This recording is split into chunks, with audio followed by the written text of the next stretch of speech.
Boston Celtics and the Charlotte Hornets Game 4. Over 23,000 have come to the Hive for live basketball. The Celtics and the Hornets in Game 4. In the Eastern Conference so far, only the Chicago Bulls have wrapped things up. Knicks, Pacers, Celtics, Hornets, Cavs, Nets are still playing. Larry Johnson is getting ready to play. The shoes are laced up for Grandmama. The gold tooth is shining, and he is ready.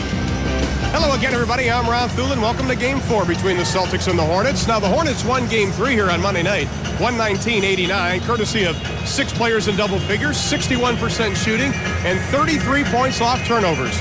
Our broadcast partner tonight is Doug Collins. And Doug, the littlest man on the court in this series, has had the biggest impact.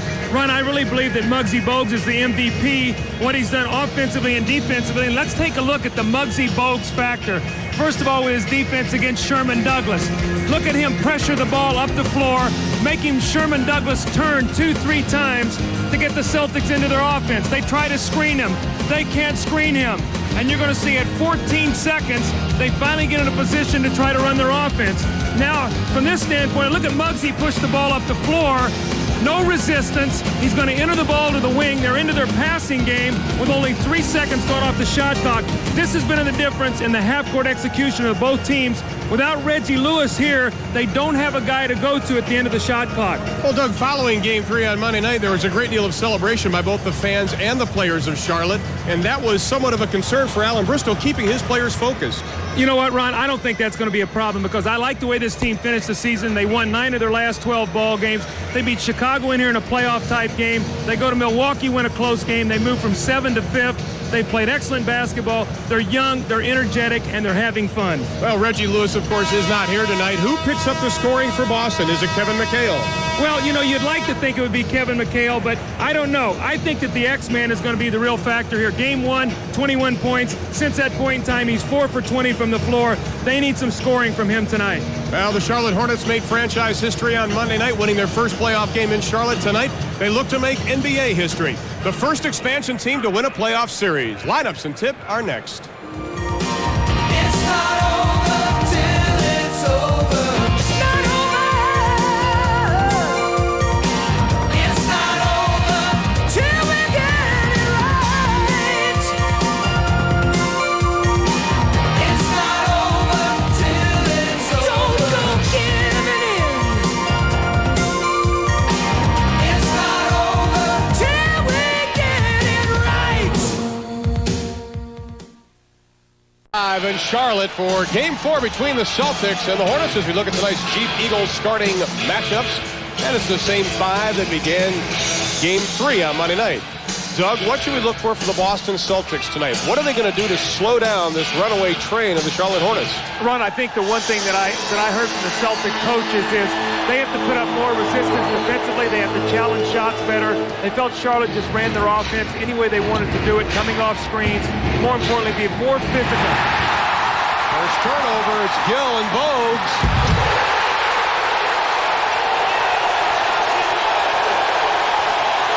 Well, Kendall Gill has been shooting 37% the last 2 games. Doug, that's something a shooter likes to have right off the bat.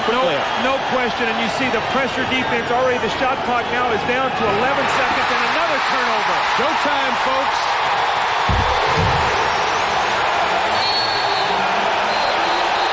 Chris Ford is not going to waste any time. A 20-second timeout after only 34 seconds of play. Are you worried about them not being ready? This is a young team, Ron. They're full of energy. They are loving what they're doing. They have already gone through the one stretch of the season where they lost confidence and they went through the adversity. They bounced back. This team is playing sensationally, and the pressure defense is really causing Boston all kinds of fits. A nice tip-ahead play, and Johnny Newman with a dunk, Kendall Gill with a dunk. So you start the ball game off, 2 turnovers, 4 points off turnovers, right back to where we were the other night. This is the story the other night, 33-3 tonight, already 4-0. 2 turnovers, not even a shot at the basket yet for the Celtics. Alan Bristol told us prior to Monday's game that it has been the pressure that has really helped this ball club mentally and on the court. The Chief over Alonzo Mourning. Robert Parrish, who began his NBA career when Alonzo was just 6 years old. the one thing that Charlotte has to remember. This is a 48-minute game. The knockout punch will not come in the first quarter. This is something you just have to continually wear the Celtic team down. And the knockout punch didn't come Monday night as the shot clock is now at 5. Gill from 22. Well, so much for him struggling with his offense. He's been, after a big first ball game where he had 30 points, he's hit 14 out of his last, 32 shots? Bristow said he needed a big game tonight from one of his big three, either Gill, Mourning, or Johnson. You can't rely on Del Curry like we did on Monday. The high arcer by the oldest man in the NBA, and he has 4. Looks like the game plan is to go at Robert Parrish, or go at Alonzo Mourning with Parrish, maybe get in foul trouble. Mourning looks at the shot, takes it inside. Danny Crawford blows the whistle. Danny Crawford, Bob Delaney, and Daryl Garrison are officials tonight. Here's the Game 3 summary. Well, you can see everything went right for the Charlotte Hornets. 61% field goal percentage, but you see 32 assists, 33 points off turnovers. More importantly, the Boston bench had won the battle of games 1 and 2, 44-29, thanks to 27 points off the bench by Del Curry. Foul was on Kevin Gamble. That's his first. Ron, let's keep our eye on Robert Parrish. He's been holding his right hip. After he made the last shot, he was running down the floor. He was sort of limping. And then during that play, it looked like he got banged again. So let's keep our eye on him. Looks like he's struggling a little bit with his right hip.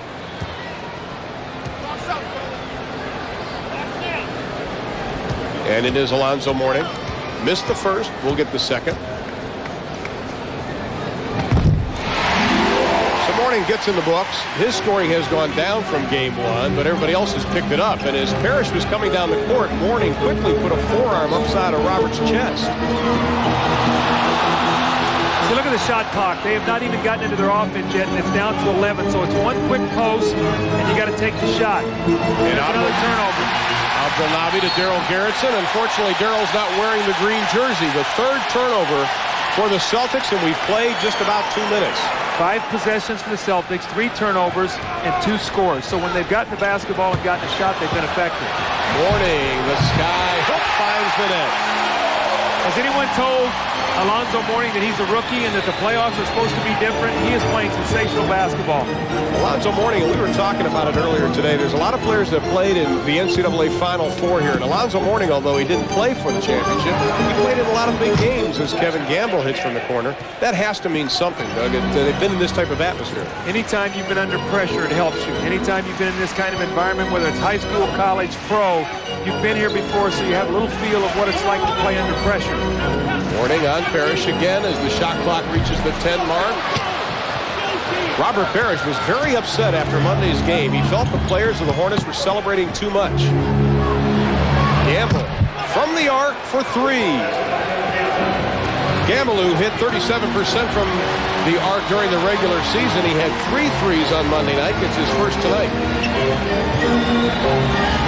Boston has not missed a shot yet. Johnson. You mentioned it, Doug. The knockout punch doesn't come in the first quarter. Let's see how patient Charlotte can be offensively. Give and go. Traveling called on Alonzo Mourning. No basket. See the quick three-point shot by Gamble. They're going to screen. Look at the screen on Bogues. So Newman has to help out. Gamble floats right back to the 3. This is a nice play. You get Muggsy Bogues off the ball handling of Sherman Douglas. You free up the three-point shoot. That was nice execution. Will now be ready to set the pick on Bogues. Instead, he rolls, which they did so effectively in game 2. Or in game 1, as Abdelnaby doesn't get it. Yeah, look where Muggsy pushes the ball down the floor so quickly.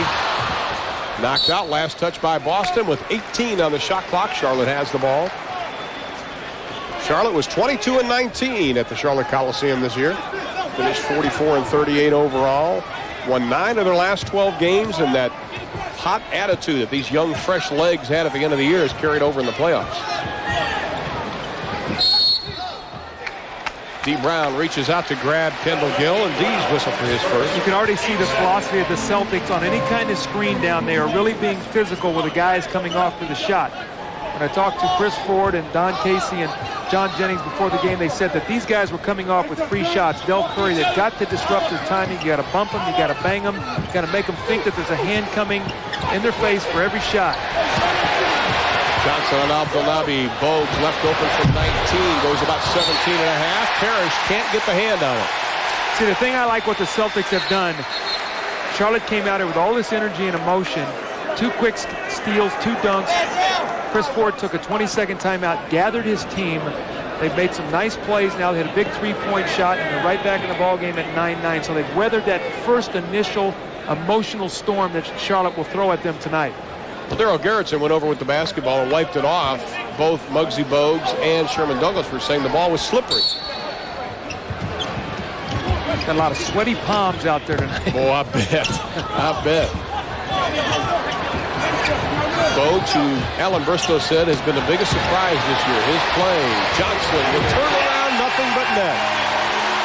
It's a tough shot. You're not going to block that shot. I thought Ala Abdelnaby did a nice job forcing him off the block. He wanted to hit those fading jumpers. Another thing, you will not put him on the free throw line.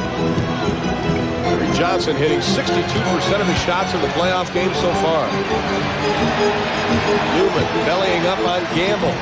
Douglas gets everybody up in the air. And Alonzo Mourning will be whistled for the foul. Mourning's first team foul. The strong post play of Larry Johnson. You see him going to spin. Fading jump shot. Squares up nicely. Got his shoulders nice and square to the target. And was able to deliver the nice baseline jumper. Good defense by Abdelnaby. Just a better shot by Larry Johnson.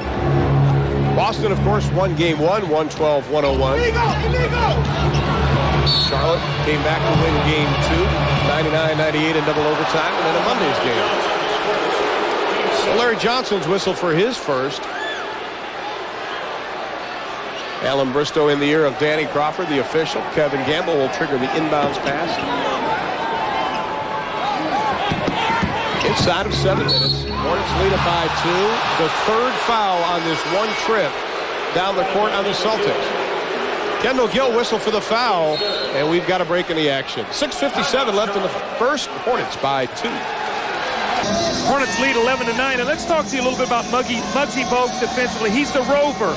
This is where he is right now. He has the opportunity to come double team. And we hold it right there. Douglas is going to clear, but here comes Muggsy Bogues for the double team. Now watch what Sherman Douglas does. We stop it right there. Look, he comes back to the ball, and he gets himself in a position here to receive the basketball.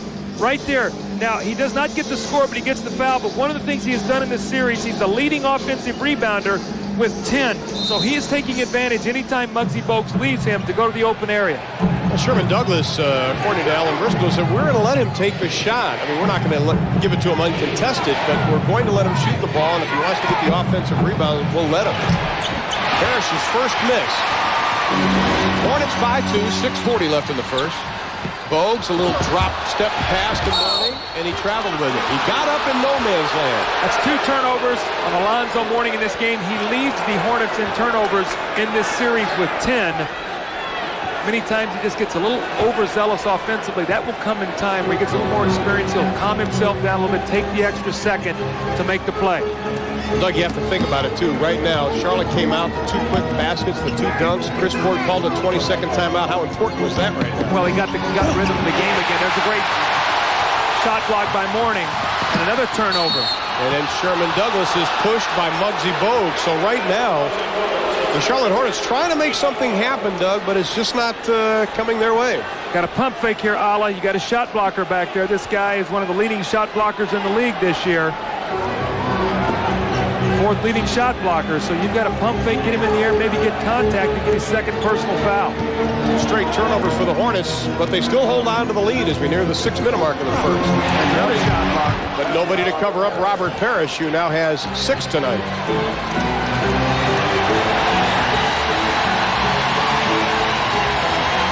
The second quarter is when they broke it open, the Charlotte Hornets did in game 3.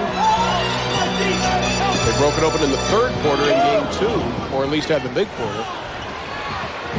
Mourning, shot clock at 6.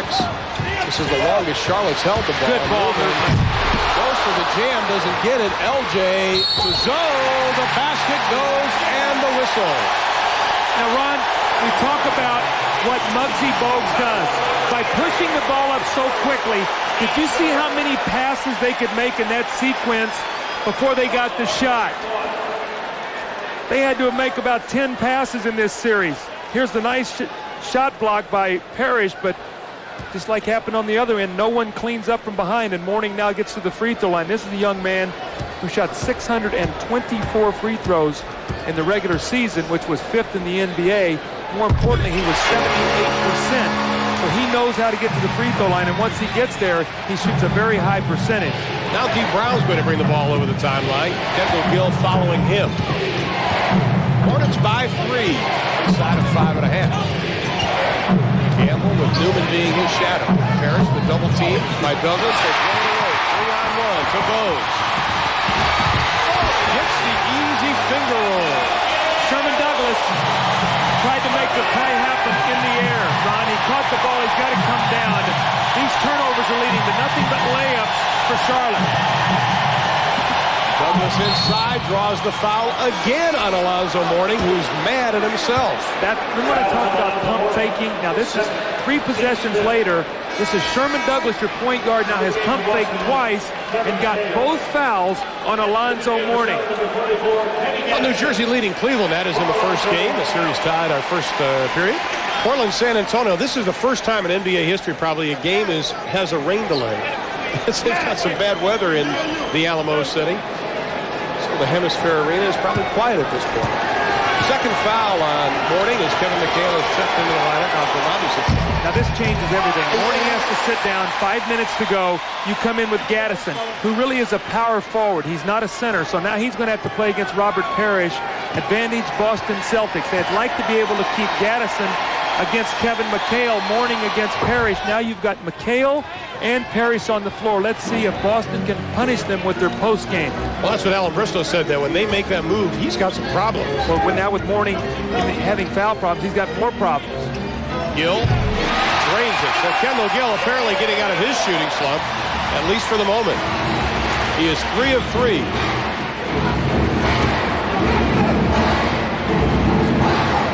Johnson on McHale. The double team by Gaddison. Somebody got a piece of it. Johnson leads the break. Kevin McHale gave him a lot of room.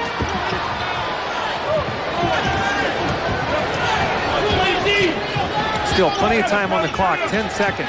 Johnson from the outside off the back of the iron. McHale and Gamble track it down. Ron, a lot of speculation that if the Celtics do lose tonight, this will be Kevin McHale's last ball game. There has to be a lot of thoughts going through his mind right now. Talked to him in the hotel prior to the game. We have a whistle, and that'll be an offensive foul.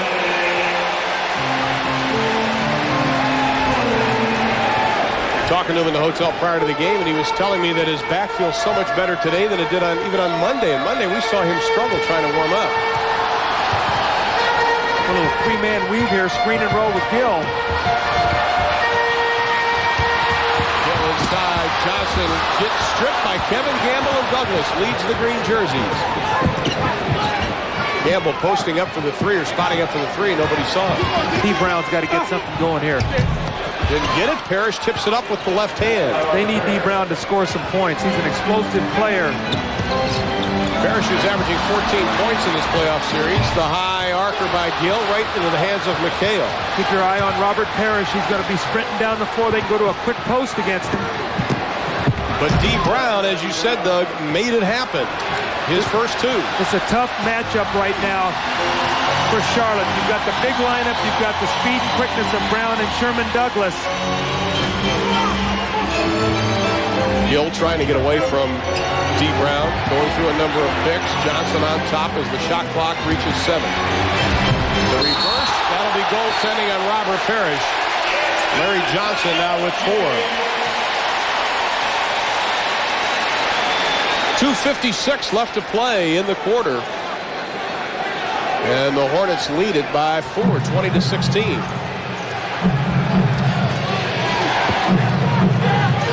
Crowd chanting defense. Gamble, Newman taps it away. Boston has the basketball, and we've got a timeout. 2:44 left in the first. The Hornets hang on to the lead early. Hornets lead 20-16, and let's talk about the isolation of Larry Johnson against McHale. He knows he can use his quickness. We stop it right there. See, McHale is influencing him to the baseline. What he's counting on is his big man coming over to give help. Robert Parrish is slow getting there. He goes for the shot block, and it's too late. It's goaltending. So if you're going to influence baseline, you've got to come sooner, pin him down there, and not allow him to get into his shooting motion. Larry Johnson too big and too quick. Alan Briscoe said that to think that tonight's game would be as easy as Monday is absolutely ridiculous.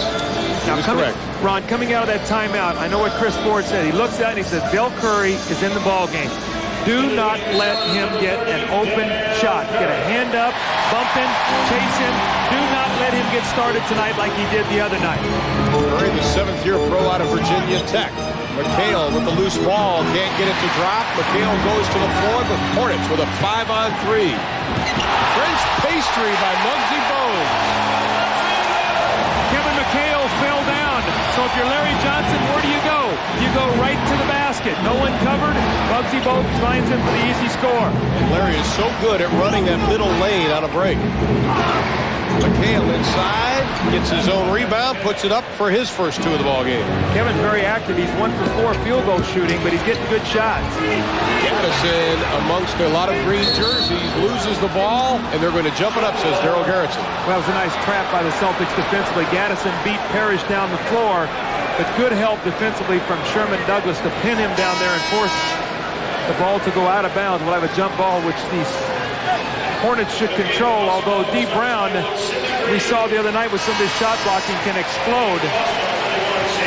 Coach is making some changes. Muggsy Bogues goes out. Sidney Green comes into the lineup, and Xavier McDaniel comes in for Boston. Let's keep our eye on the score right now, Ron. Hornets up 22-18, 2 minutes to go. Muggsy sits down. Let's see the influence on this substitution. There's a whistle by Bob Delaney as the ball was tossed up. It'll be Charlotte's ball. Violation on Xavier McDaniel. He cut through the center circle. He didn't even have to do that because D. Brown controlled the tip. Forgot how well D. Brown jumps, I think. He had one of the most spectacular block shots in game 1 when Gill went in and he spiked it with both hands. His head hit up underneath the backboard. That was after he was called for goaltending prior to that, so he kind of had a little vengeance on that one. Exactly right. Gaddison, great look inside to Larry Johnson, who has 8.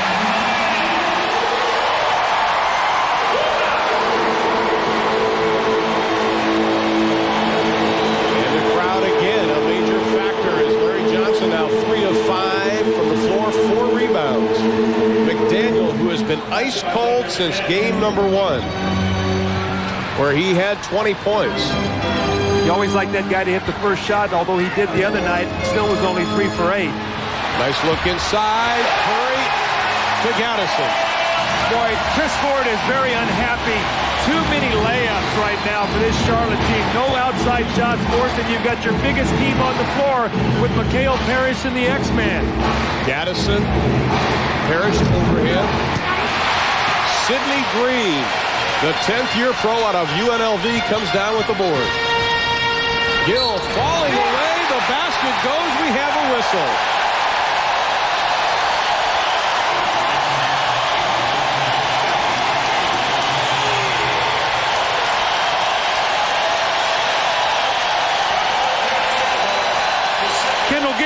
Playing point guard with Muggsy Bogues out of the ball game. The fading jump shot, and Kendall Gill's off to a great start tonight. 4 for 5 from the floor, and now with 9 points. So the guy who was the cold man, shooting only 42% in this series, has had an excellent first period. That foul was on Gamble, by the way. That was his second personal. Going to McHale in the post. They'll back pick him, throw to Gamble, and drop it right in low. Biggest lead of the game so far is McHale a little short on the hook. 1 for 5 for McHale now. Gill shaking and baking, rolling left, shooting right. He's got it.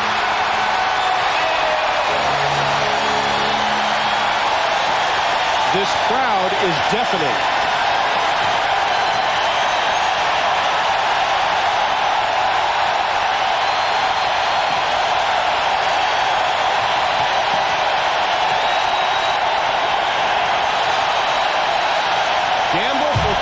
Quiets the crowd momentarily. How about that for a pressure shot? Clock winding down 11, and Gamble buries the 3. Kendall Gill definitely feels it right now, looking to to shoot the basketball every time down. And that's the way the first quarter will end. An exciting one if you're a Charlotte Hornet fan. Kendall Gill, 11 points. The last 7 points for Charlotte. And the Hornets end quarter number 1 with the lead at 31-23.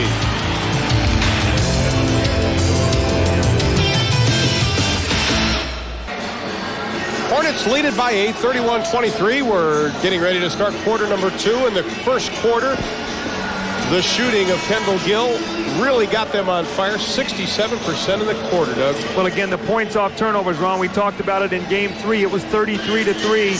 Tonight, 8-2. Not quite the dramatic difference, but look at Kendall Gill in Game 1, 12 for 24, and then I had it even wrong. I thought it was 14 for 32. It's 14 for 38. So even more dramatic than I had thought. My math was not very good when I was trying to add it up here. He's only shooting 42%.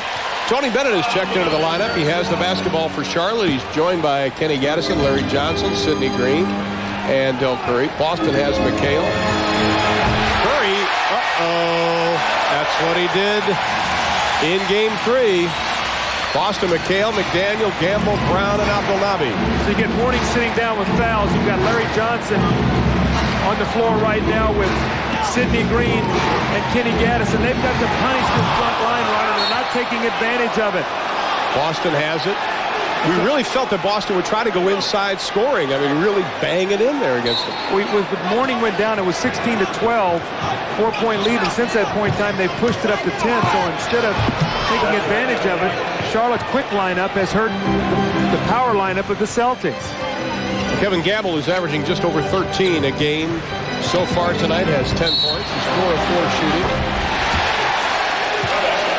Whistle, no basket. Just a reminder, we still have a lot of NBA action coming your way following tonight's contest. Immediately following, we'll have the Rockets and the Clippers in Game 4. Houston leads that best-of-5 series 2-1. Right now, Charlotte is trying to run every play they can for Curry. Look at him coming off a screen here. Just be prepared. He's going to try to catch and shoot. Stripped away by Gamble. Kicks it back out to Bennett. That foul, by the way, was on D. Brown, his second. Bennett inside. Sidney Green can't get it. Gaddison keeps it alive, but we have a loose ball foul, and that will be on the father figure, they call him, of the Charlotte Hornets. Well, New Jersey now up by 13 in the second. Doug and I will be there on Friday night. Boy, that would be something if we go in there for Game 4 and New Jersey has a 2-1 lead. We see Portland and San Antonio. Portland up 3 in that series. Dramatic comeback by Clyde Drexler after missing almost 13 full games with a hamstring injury. I think without him right now, they'd be in serious problem. David Wingate has come in for Larry Johnson, and Trader over the far side doing a little work on some of his players.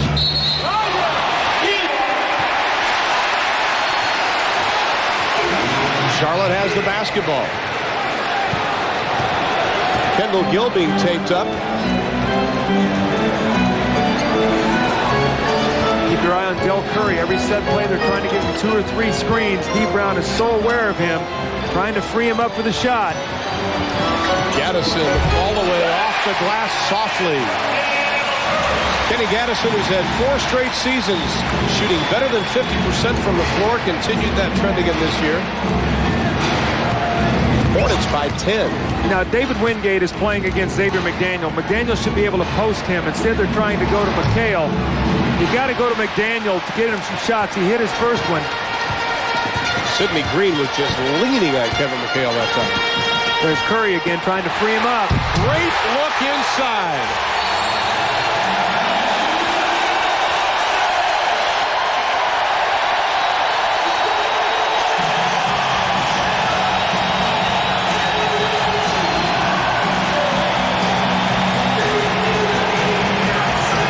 There's a timeout. Hornets by 12, their biggest margin.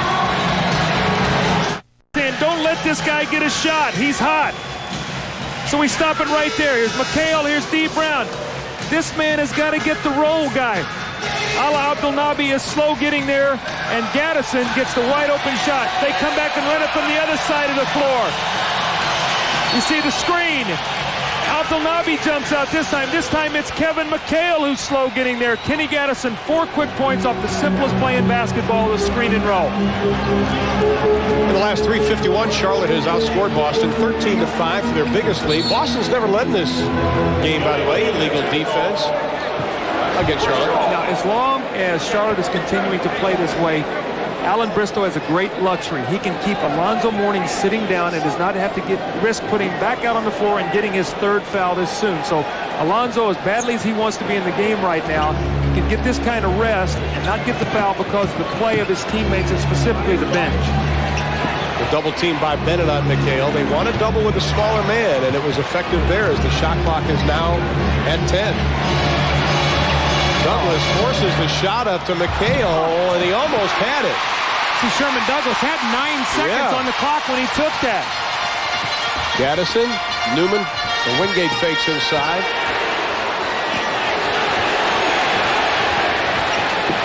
Green looking for Bennett. Lets it fly. The southpaw from Wisconsin Green Bay, but Green comes up with the board.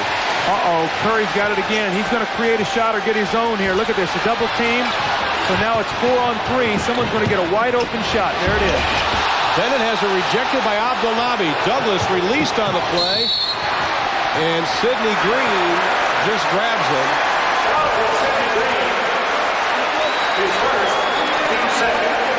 It's a great hustle play right now by Abdelnaby. Looks like Tony Bennett has the play to the basket. Abdelnaby with the excellent block. And then the good throw down to Sherman Douglas. And you see the grab on this play. I don't like that play, and I tell you why. It's because when a guy plants his leg like that and someone grabs him, it's a great way to get injured. And I know that the rules state you can do that. I just don't like that. I think it looks bad for the game. I think when you grab a guy like that, whether you're going for the ball or not, it should be 2 shots in possession. It's a great way to get someone hurt. As you plant that leg, someone grabs you. Well, at the conclusion of tonight's game, Doug and I will be selecting the Budweiser player of the game. You should know about knee injuries too, Doug. Well, that doesn't have to be a flagrant foul. What it can be is, you know, it's a foul that just you had a clear path to the basket. It's 2 shots in the ball. Because he gets away now with that foul of getting a point for his team. Well, that was considered the first fast break point, believe it or not, for Boston. Charlotte already with 10. Shot clock at 3. Wingate tries to go for the reverse, and he is fouled on the play. You must know who you're playing. You got to think about the scouting report. Is David Wingate a jump shooter? The answer is no. Is he a driver? The answer is yes. Get off of him. Make him shoot the jump shot. There's guys you pressure, and there are guys you stay off of. David Wingate's a guy you must make him prove his outside shot. Wingate, the 7th-year pro out of Georgetown. 2nd-round pick back in 1986 by Philadelphia. You think about this right now. Alan Bristow has only got, well, he has no starters on the floor, does he? He's got 5 bench players out there right now. His entire starting lineup is sitting down. The bench outscored Boston in Game 3, 44-29. Abdelnaby posting up on Gaddison, leans in on him. Douglas breaks inside. Got it. Sherman Douglas, his first field goal, but his 4th point.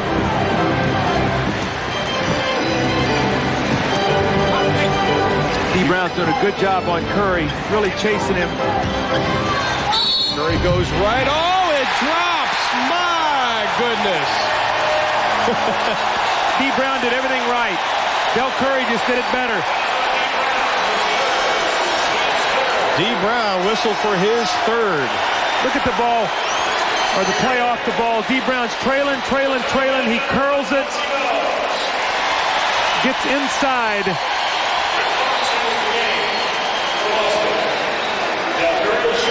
See, Kevin McHale should have stepped down from the top of the floor on that and prevented that curl. He stayed up high on his man. If he would have stepped back, he would have taken away the curl and forced the ball to be passed to the perimeter. Curry 2 for 2, 4 points as Muggsy Bogues comes back in. Tony Bennett goes out. Rick Fox is checked into the lineup, and D. Brown had to sit down with 3 personal fouls. Well, when Muggsy went down, it was 22-18.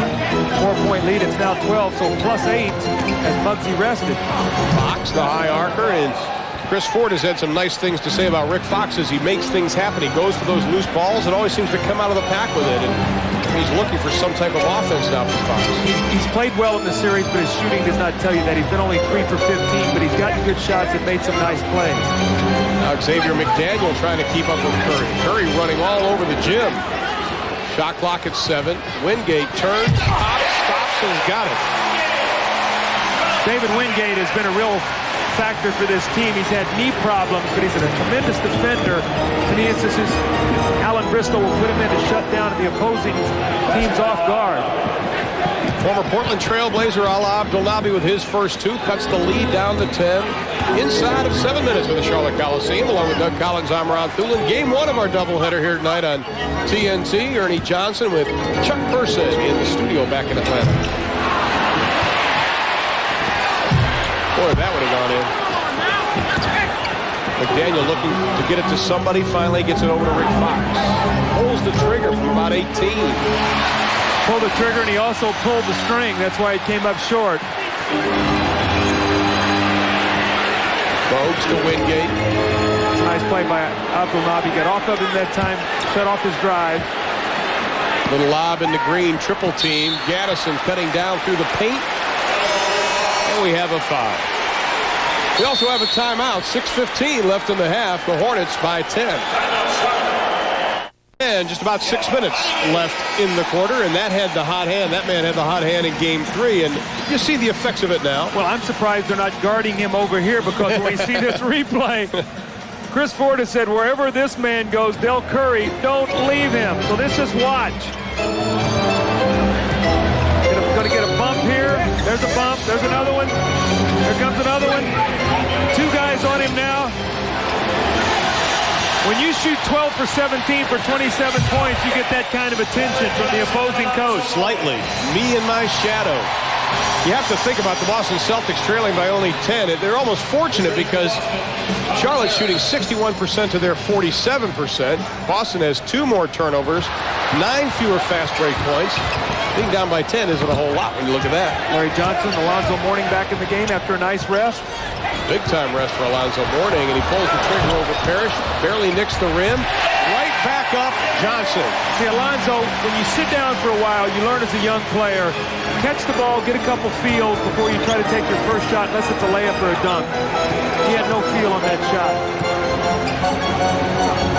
Now here's a matchup. See, I think they can punish him with that matchup. Del Curry cannot play McDaniel. If X-Man will get that kind of position, Curry, not a shot blocker, they can get any shot they want and chase him out of the game. High scoring first half so far. McDaniel again on Curry. McDaniel all over Curry. He is in his back pocket. X is not going to let him get loose. See what on the shot clock. That's what happens on your legs. You get tired. Look Curry at this. throws it up. Oh, almost went in. Rebound Douglas. McDaniel beat everybody down court. Almost thrown away, but Muggsy got a piece of it. But McDaniel connects. See, Del Curry moving Xavier McDaniel all around is going to wear him down, but when Del Curry took that shot, he never got back the other end of the floor. Oh, Larry Johnson with a punishing pick on Xavier McDaniel. But this is where Larry Johnson's got to be smart. Got to be smart. Bob Delaney has already called a technical foul. I think he may have. He's going to get it on Rick Fox, I think, for coming in the fray and bumping and talking. And now Don Casey comes out, Chris Ford comes out, and Alan Bristol strolls out. That's what I talked about. When you're going to eliminate a team, they are not going to go down easy.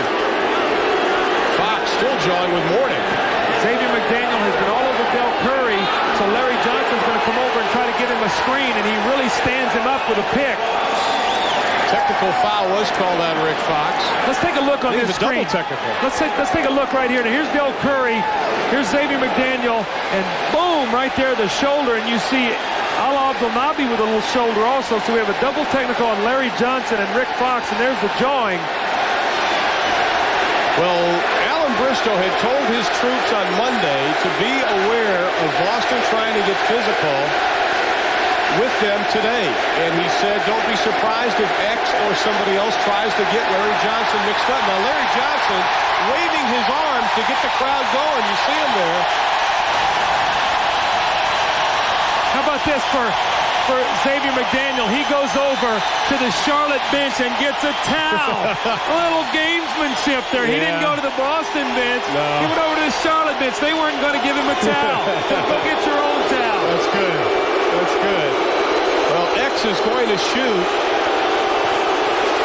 Well, we don't know what, unless they call the foul on Larry Johnson. Well, there was a foul on Larry Johnson.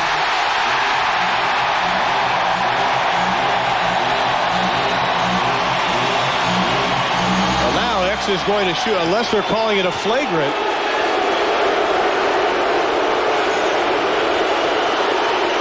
Nevertheless, X is shooting another. He has 6 points in the game so far. Usually pretty reliable from the line at 79%. But he gets them, misses them both. We'll try to get a clarification on exactly what Daryl Garrison called. It looks like a flagrant foul. Yeah, it has to be. You don't shoot on the double technical. No. We'll go with that until we hear otherwise. See, this matchup right here is a good one for Boston. If X-Man will take his time. Slapped away by Muggsy and Kendall Gill. The lead is 8. 4:47. Charlotte has the advantage. See, Del Curry now is playing against Rick Fox, with X-Man being played by Kendall Gill, who's actually a big guard. It is confirmed that was a flagrant foul. The shot clock at 1, and it goes in. What a sensational tip by Rick Fox over the shoulder with the right hand as the clock was winding down. And he tried to come down with it. They would have lost the ball with a shot clock violation. Now Daryl Garrison making sure that the rough stuff is stopped as he gets Ala Abdelnaby right as Johnson started to go to the baseline. Doug, he wasn't taking any chances on that. Well, you get a little sense that the action is heating up. The officials realize that. And as this game goes on, you're going to see more and more of it. Remember, this can be the deciding game. Larry Johnson out of Dallas, Texas, played high school ball at Dallas Skyline. Originally wanted to go to SMU under Dave Bliss at the time. Ended up at a junior college and then at UNLV.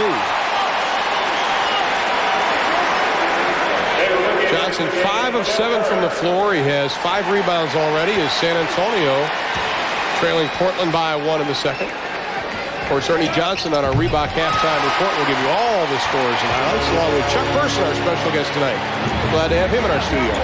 Robert Parrish right now just said something to Alonzo Mourning, said, hey, young fella, watch your elbows. Well, Parrish sticks out the behind to try to pick Muggsy Bogues. You can't even screen Muggsy, he's so little. You need a big behind for that.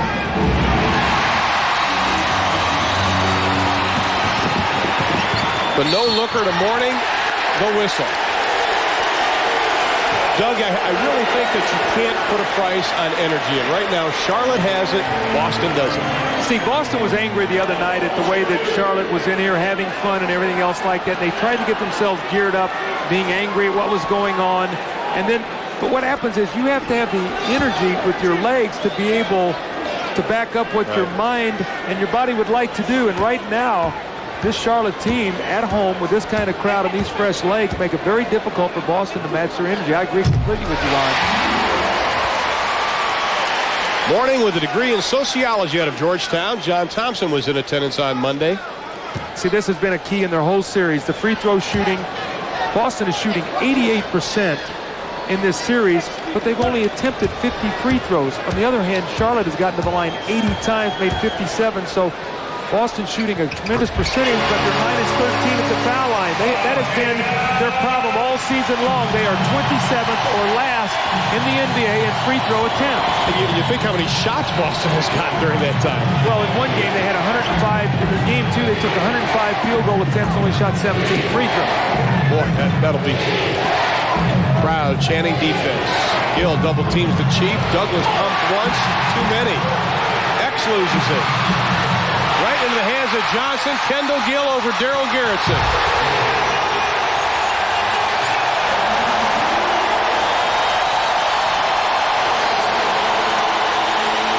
The lead is 12. Gill's got it again.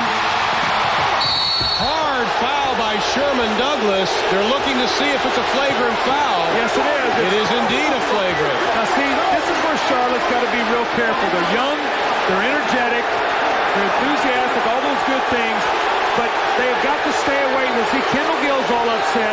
You've got the 2 shots and the ball. Step up, make the 2 free throws, and get the ball out on the side. This is playoff basketball. They're not going to give you those layups. I think Sherman Douglas was actually going over to say no big deal because he kind of was coming over with his hands up. Again, the steal. And Kendall Gill is on the breakaway. Here comes Sherman Douglas. And he really went for the shot block. Yeah. He actually got the ball pretty good. His momentum and the speed of Kendall Gill carried him off the floor, and it looked a lot worse than it really was. Exactly. It's 2 shots in possession, though. And that's what Chris Ford is upset, saying exactly the same thing. Robert Perry's coming over, trying to calm Chris Ford down, saying, how in the world can that be a flagrant foul? One more look at it. Well, take a look now. He winds the ball up, and here comes Sherman Douglas. He actually got the ball. Yes. But afterwards, the momentum of Kendall Gill carried him off the floor. Good job, Tim Smith, our cameraman underneath. Not afraid to take a lump for the team. We've had 2 flagrant fouls now. One against the Celtics and one against the Hornets. 1 for 2 from the line for the Hornets and 0 for 2 from the line for the Boston Celtics. There'll be a timeout. Chris Ford's going to try to take some of the energy out of this crowd. I don't think he's going to have much luck. Hornets by 13.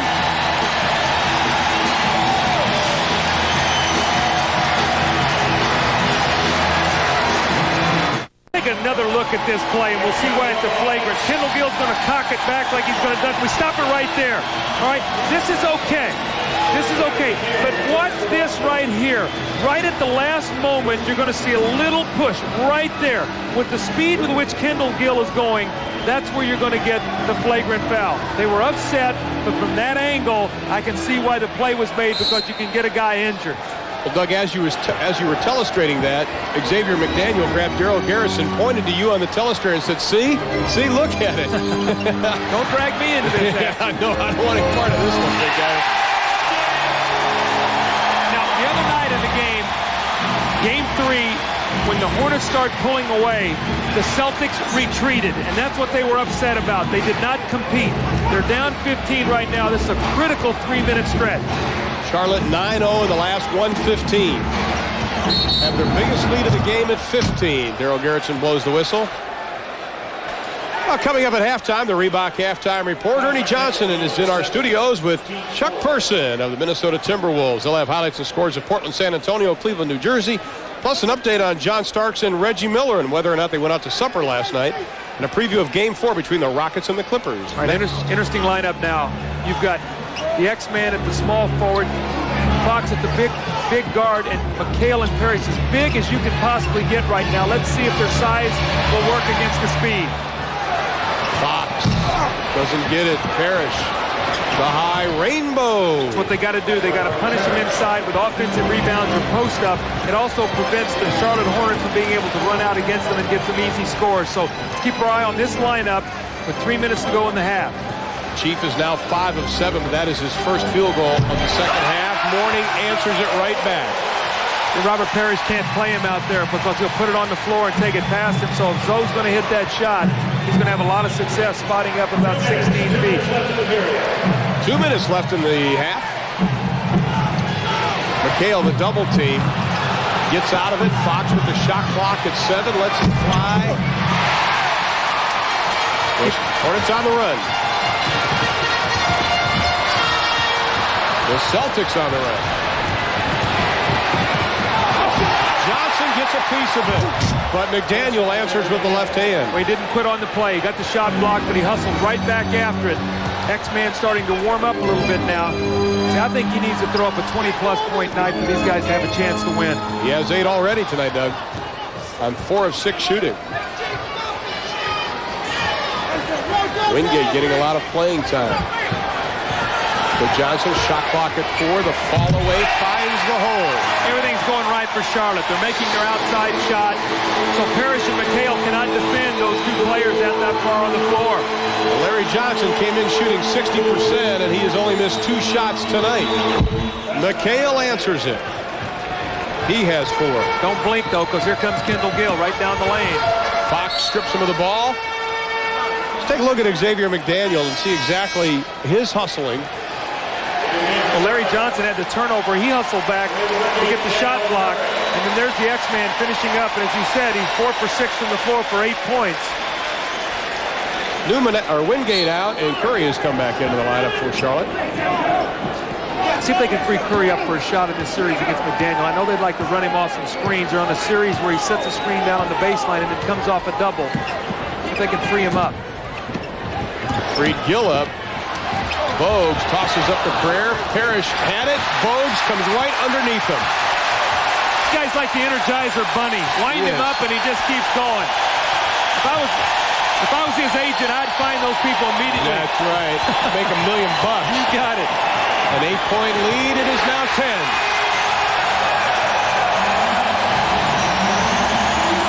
14-point lead. 15-point lead with under 10 seconds left.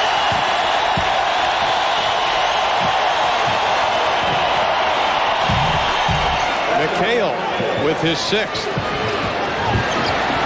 Over and back. Definitely over and back. Gill puts it up. Doesn't get it. So they bought a break. Larry Johnson, 16 points, has only missed 2 shots. And as we go to break, the Hornets have the lead at 59-46. Stay with us. Ernie Johnson back in Atlanta with the Reebok halftime report. Halftime between these two teams. The Charlotte Hornets led 59-44. They went on to shoot 61%. Right now, Charlotte leads 59-46. And they are shooting 61%. And Doug, this has been a case of Boston really getting down behind early. But the problem is for Boston, they're not a good comeback team. They don't force turnovers, Ron. They're 24th in the league in forcing turnovers at about 14 per game. Charlotte is even with them on the boards right now, shooting 61%. So for them to win this game, they're going to have to do a good job defensively and get on the boards. Let's take a look at some of the numbers from the first 24 minutes, the field goal percentage, and the free throws. We've talked about it since game 1 of this series. Well, you know that if you don't get to the line, you have to shoot an unbelievable percentage, and you're not going to do that in the playoffs. And you can see right now they're -7 at the half, but the turnovers really have been the story, and then points off the turnovers. And the game started out tonight with the first play of the game, and the Hornets set the tone. And you're going to see it right here from the jump ball. Sherman Douglas is going to push the ball up the floor, and Muggsy Bogues meets him right there. And if we can run it just a little bit more forward and we hold it right there, look at the overplay. And he's already picked up his dribble. He cannot go anywhere with the play. So then he's going to throw the ball, a bad pass. Gill's going to pick it off, and it's a 2-on-1 break. The first 2 possessions, 2 turnovers, 4 points. And Ron, incredibly, when you look at this series, there's been turnovers now, 50 points off 26 turnovers, almost 2 points per turnover. Larry Johnson here with a nice play, coming across the middle with the power move, the fading jump shot. Larry Johnson with a super half, 7 for 9 for 16 points, and he got a nice little rest. He sat out for 5 minutes. The numbers on Larry Johnson.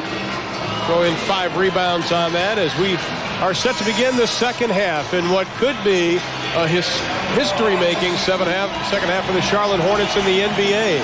They are just 24 minutes away from advancing to round number 2 and becoming the first expansion team of the recent group of expansion teams to make it in to round 2 of the playoffs.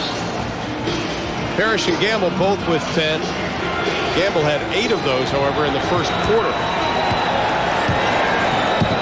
Biggest lead was 15 for Charlotte. Boston has never led in this ballgame. Quick isolation, Larry Johnson against Abdul Nabi. Bogues looked at the shot. Johnson takes it.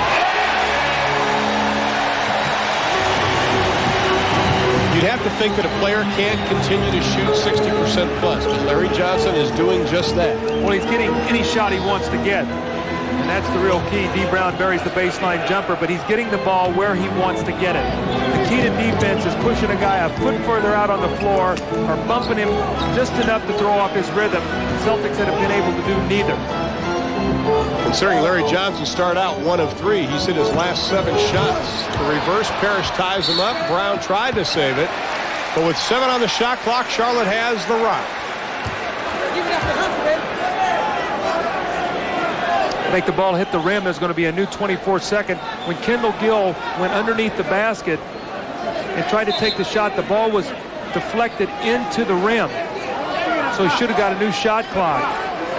Daryl Garrison explaining that whether or not it should be 24 seconds. Now Danny Crawford will come over and talk to him. Both Alan Bristow, Chris Ford up pleading their case. What they're going to say is no possession on the play. I guess the ball did not hit the rim, so there was no possession, so 7 seconds will remain. Johnson from the outside. He missed one. Douglas to quick outlet. Boston trying to be a little more aggressive offensively, pushing it up. The double team by Gill. Douglas. Brown. Shot clock at 5. Parrish.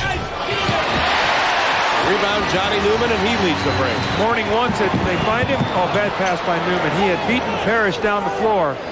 Johnson from 20. Johnson has 4, and the Hornets have matched their biggest lead of the game. Brown tries to dish off to Abdelnaby, and the little bug on the rug comes up with it. Muggsy Bogues. Take it, Tyrone, but Robert Parrish says not today.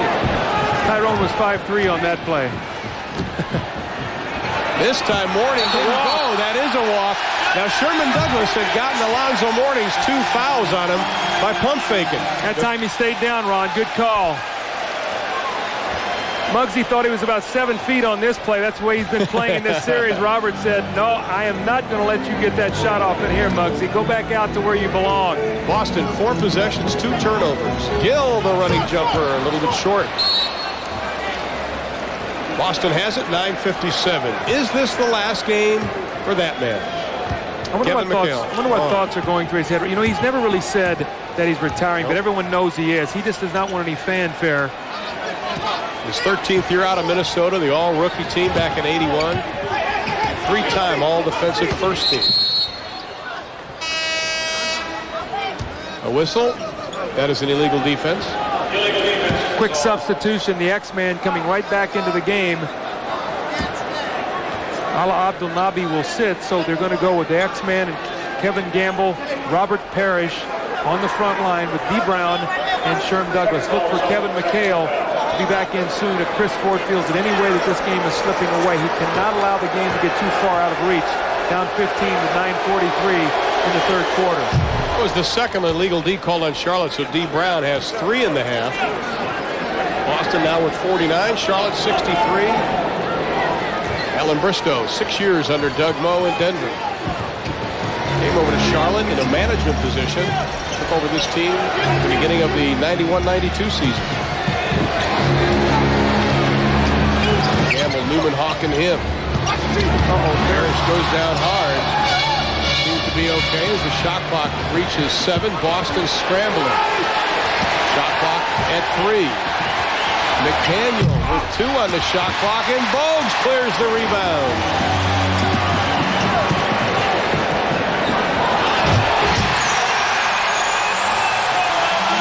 Young legs. Robert Parrish is a warrior.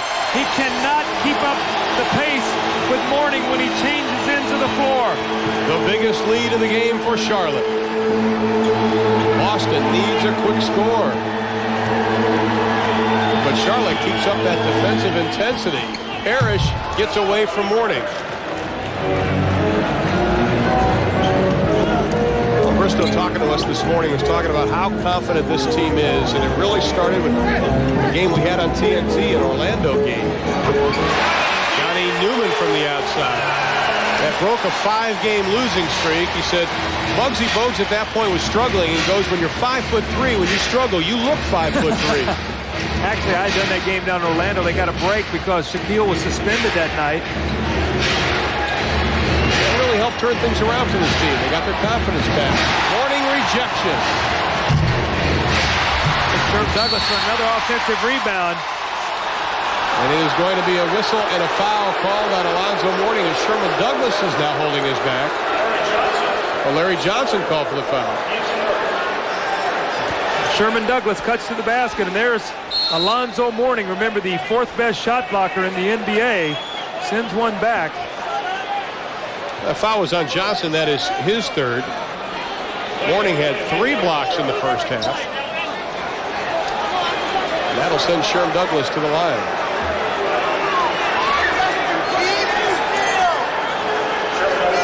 Sherman Douglas so far tonight, 2 of 4 from the stripe.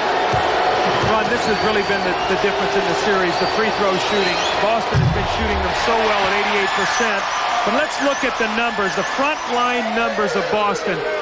Minutes played, you see McHale at 80 with 10 attempts. Parrish 109, only 5 attempts. McDaniel 95 attempts. They played 279 minutes and only attempted 20 free throws. On the other side, look at this, 306 minutes, 56 free throws. Major difference. And when you're talking a playoff game, you've got to get to the line, especially when you're a great free throw shooting team like Boston. Boston tonight only 4 for 9. Charlotte 9 for 13. Less than 50% for the Celtics, so they're not even shooting the ones that do get well. Johnny Newman coming alive offensively. Well, sort of after a nondescript first half where he was 1 for 2 in 9 minutes, Johnny Newman quick 2 field goals. They call him the best conditioned athlete on this team, on this Hornets team. Parrish, the high fall away. Johnson had a piece of it. Douglas, the putback, but the jam back by Robert Parrish. Yeah, but look at this. See, Parrish can't keep up with him. That's no knock, Ron, on Robert Parrish. But Alonzo Mourning's got 23-year-old legs. When Robert Parrish played his first game in the NBA, Alonzo Mourning was 6 years old. That's right. Think about that. Foul was on Parrish. That is his second. But Alonzo Mourning had a great comment. He said, he's a great player. I can't stop him. He can't stop me, but he doesn't intimidate me. You talk about how Robert Parrish gets down the court. He got the tip dunk, and Mourning says, I'm going to make you run, Robert. You got to keep up with me. And you see he's a stride ahead of him, and there's the quick post-up. Alonzo Mourning walking around as we look at the Chief, nicknamed by Cornbread Maxwell, former Boston Celtic, because of the Chief character in One Flew Over the Cuckoo's Nest. The first-round pick in '76, the 8th pick overall by Golden State, and then on June of '80 had the big trade. Well, let me tell you something. Robert Parrish and Kevin McHale came to the Celtics the same year after. When I was with the Sixers, we beat them in a playoff. They had no shot blockers. They said, we got to get some size. We got to get some shot blocking. So for the Joe Barry Carroll deal, they get Parrish and McHale. Joe Barry Carroll and Ricky Brown. Not a bad little deal by Red Auerbach. And you throw in Larry Bird, and that front line was together for 12 seasons. No wonder they had the success they've had. Listen at this crowd.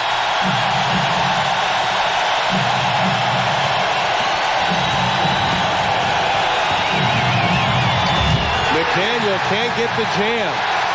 Look at Mourning run down the floor. He is sprinting. Look where he's at. The alley-oop. Oh, and that even goes down for Mourning. He got the block shot and the score. Look at him. Look at the energy on this kid.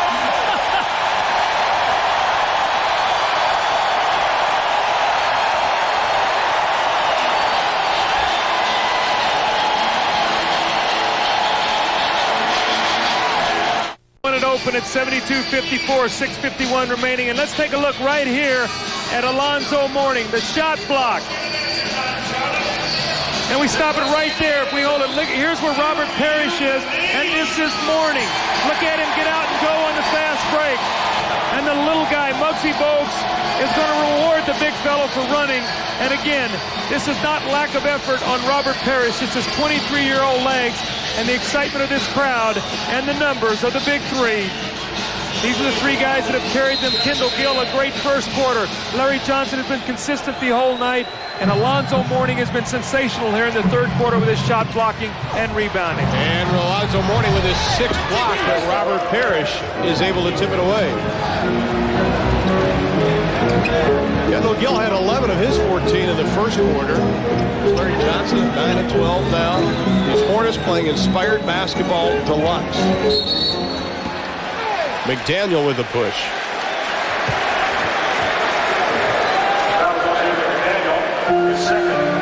Second foul on McDaniel. 6:27 left to play in the third. The Hornets lead it by 16. Their biggest lead was 18 just a moment ago. Boston has not lost a first-round series since 1989-90 when they lost to the Knicks in 5. Shot clock at 3. Gill, the double pump, doesn't go. Bogues tracks it down from McDaniel.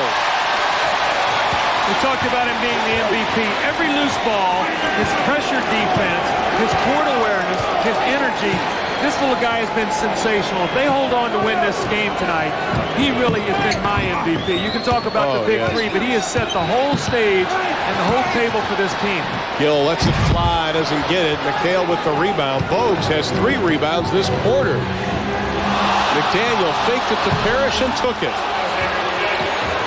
First 2 for the X-Man here in the third. Now the important thing is right now that Charlotte does not have any lapses. They're up 14. They're playing very well. Keep the pressure on and good shot selection. Morney tries to find an opening. It goes!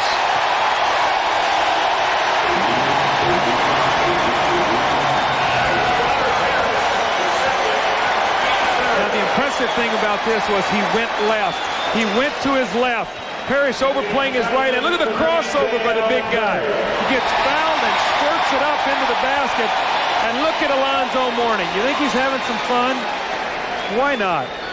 Exactly. Why not? That's what Ellen Bristow was telling us this morning. He goes, everybody says you can't run in the playoffs. You can't be excited. You can't have fun. He goes, why not? He goes, I'm going to ride this as long as I can. Don't fight the field. That's right. Jim Valvano gave me a great lesson one time. He said, don't mess with Happy.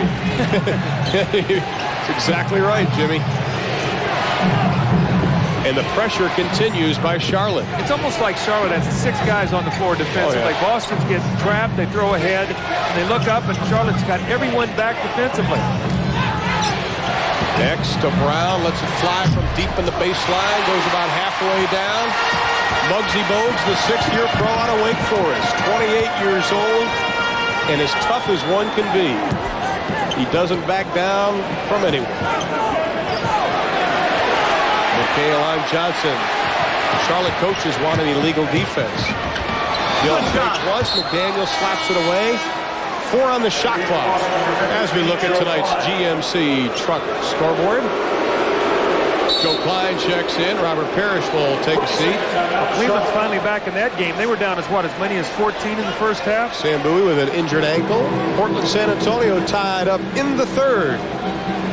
Of course, Houston and the Clippers coming your way immediately following our game tonight. Robert Parrish takes a seat as a 22nd timeout has been called. Joe Klein will come into the lineup. We were wondering who would become Boston's scorer at the beginning of the game. Doug, who is going to step forward? And really, nobody has except maybe Xavier McDaniel. Robert Parrish does have 16, but they're not getting that consistent push over the top. Well, they're not getting the balance. And what you have to do is you have to get the balance of what McHale and the X-Man and Ala Abdulmabi can give you at the one spot. And then you've got to get scoring from one of the guard positions and some Parrish, and they have not done that. Well, Larry Johnson reached out and touched Joe Klein, and he picked up his 4th foul in the process. There was a lot of picking and shoving going on down low. That brings up Kenny Gaddison up off the bench for the Hornets. LJ will sit down. Gaddison comes back into the lineup. Larry's still pleading his case.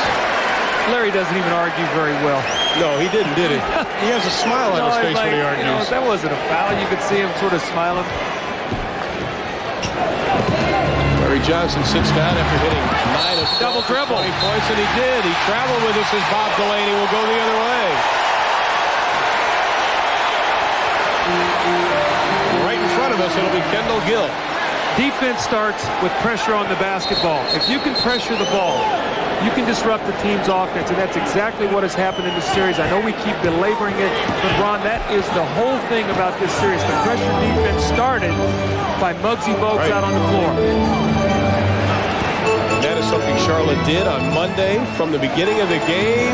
Curry off the mark. Klein has it slapped away, but Boston will have the ball. They're going to stay right up again. Now, D. Brown is in the game handling the basketball, and you're going to see Muggsy Bogues try to make him turn 2 or 3 times before he gets his offense started. D. Brown rejected the 7th block by Mourning. It is a 3-on-1. Bogues to Gill.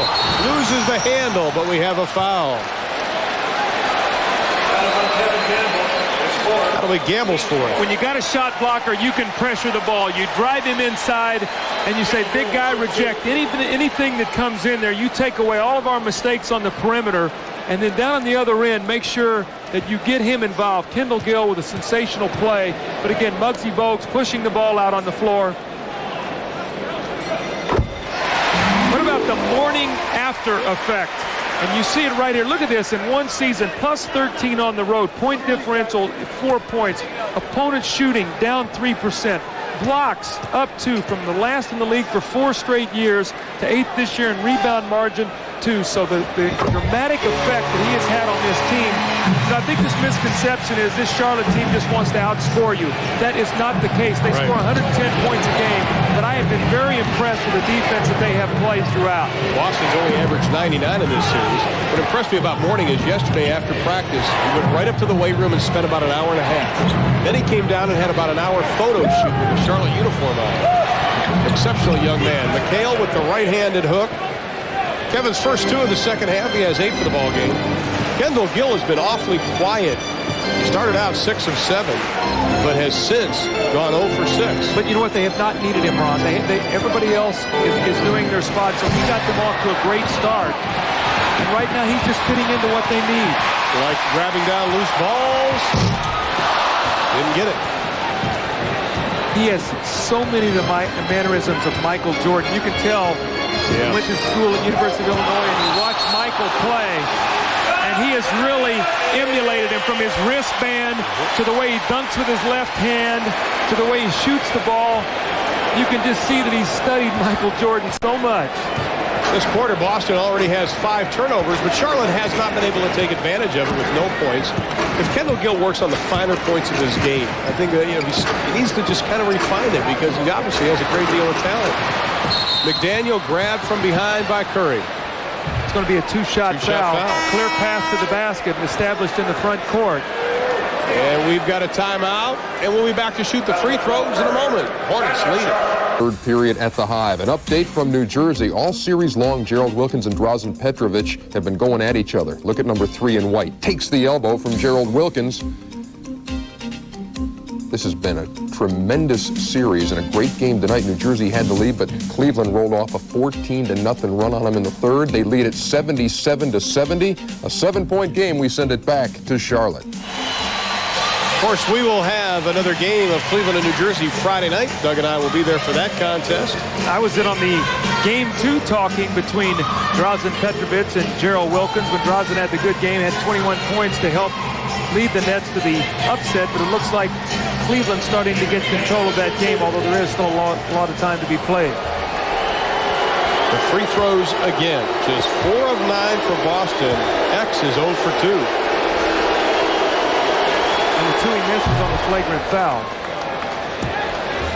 Hornets have been so methodical building this lead since they took that 10-point lead late in the first quarter. The closest Boston's been able to get is 7. And they've held a 10-point, at least a 10-point advantage over the last 12 minutes. Well, that's what I talked about not delivering the knockout punch in the first 10 minutes of the game. It's a 48-minute game, and you're not going to knock a team like Boston out in the first quarter. You're going to have to continue to just keep the pressure on, and that's what they've been able to do. We saw the Lakers down by 15 last night, cut it quickly. So that is what the lead is now, and there's still a lot of time left in this ballgame. Morning. McHale got a piece of it. And that'll be on Kevin McHale, who says, I don't believe it. But Kevin McHale has never committed a foul in his entire NBA career, I don't think, Doug.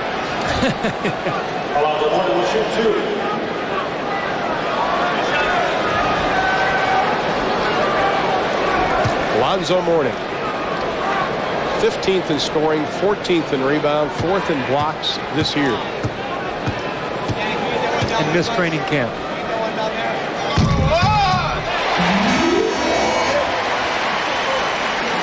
Robert Parrish, who's played very steady. I mean, you can't fault what Robert Parrish has done. But look at Alonzo Mourning, 21 points, 11 rebounds, over 3 block shots a game. And that's not even counting the ones that he's adjusted or changed inside. And there we see Robert Parrish again, the pride of the front line of that Boston Celtics. But when you talk about a guy who every single night just brings you such consistency. In fact, Chris Ford said he's been our most consistent rebounder and frontline player all season long.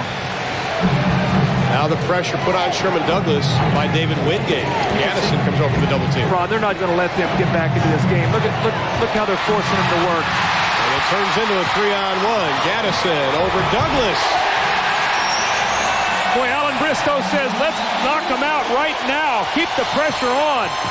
Douglas, the bounce inside to McHale, whistle, and a foul. And that should be on Alonzo Mourning.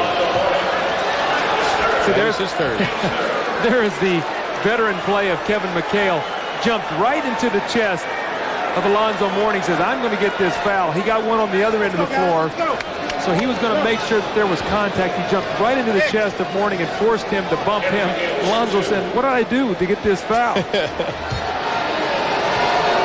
Kevin McHale, we mentioned, his all-defensive team in 86, 87, 88. Was second team 83, 89, and 90.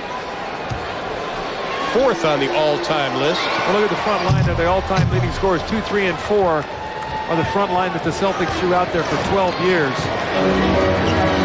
Kevin McHale, of course, was the 6th man of the year in both 84 and 85.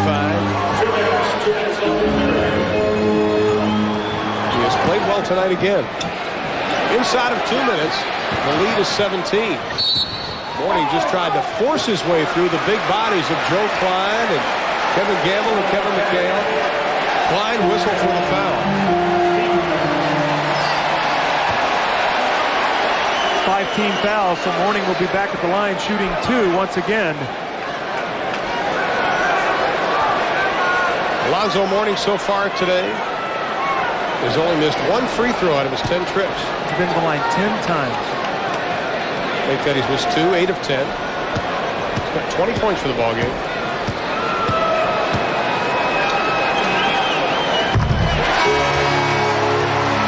Alonzo Mourning, the second player in Georgetown history to have 2,000 points and 1,000 rebounds. The other player, a guy by the name of Ewing.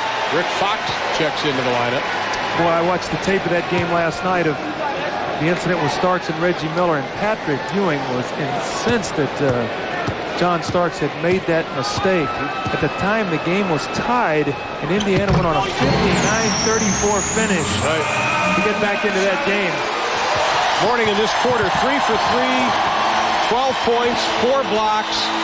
And just a reminder, we've got another game coming your way immediately following this. It'll be the Clippers in Houston in Game 4, with Houston leading that best of 5, 2 games to 1. Mourning goes down hard. McHale off the glass softly. McHale with 12, but the lead remains at 17 during the 1-minute mark of the third. Tony Bennett has checked in for Charlotte. A lot of grabbing as picks were being set. Guess who's going to shoot a couple more free throws? Yep.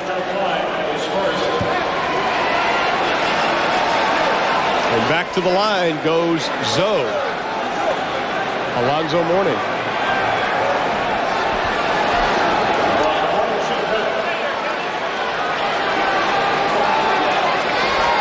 Last year, Alonzo Mourning, in his final year at Georgetown, was second to Shaquille O'Neal in blocks. Has had a tremendous rookie year.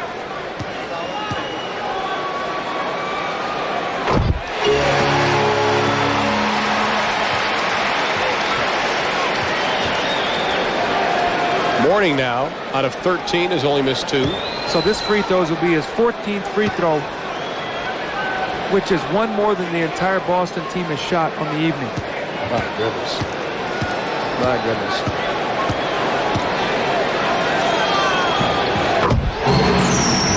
Continues his hot hand. Well, not only does he get there, but he shoots 78%. And the crowd comes back to life. My wife said you and I sounded like we were shouting on Monday. I said, you don't realize how loud it is in there. Fox from the corner, and the crowd grows quiet. Saw Dean Smith at the game tonight. That has to put a smile on his face. Rick Fox, one of his former players, and Dean Smith with a tremendous year with his Tar Heels here, winning the national championship. It's hard for me to congratulate the Tar Heels, though, I got to tell you. I was waiting for the honesty. No baskets with Bob Delaney. It'll be an offensive foul on Alonzo Mourning. There he is right there. There's Dean. What a tremendous year. I thought from start to finish that Carolina was the best team in the NCAA this year, and what a tremendous job he's done through the years. Great pro players, and the job he does in his program, the quality of people that he has, and he's got another juggernaut coming back next year with that recruiting class. So I think it'll be interesting in the ACC. You're going to see more of that. Douglas around Bennett. Fox hit that shot, takes one dribble off the glass. He's got it back, a fresh 24. There's a 6-second difference between the shot and the game. Green had it, but McHale winds up with the right-handed hook. The lead is 15. Charlotte has been in control since they led 31-23 at the end of one. They led by 13 at halftime, in case you just joined us. Bennett for threes, got it.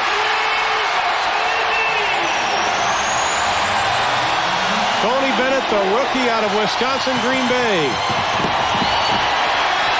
And at the buzzer, it doesn't go. The Hornets are 12 minutes away from advancing to the second round of the NBA playoffs.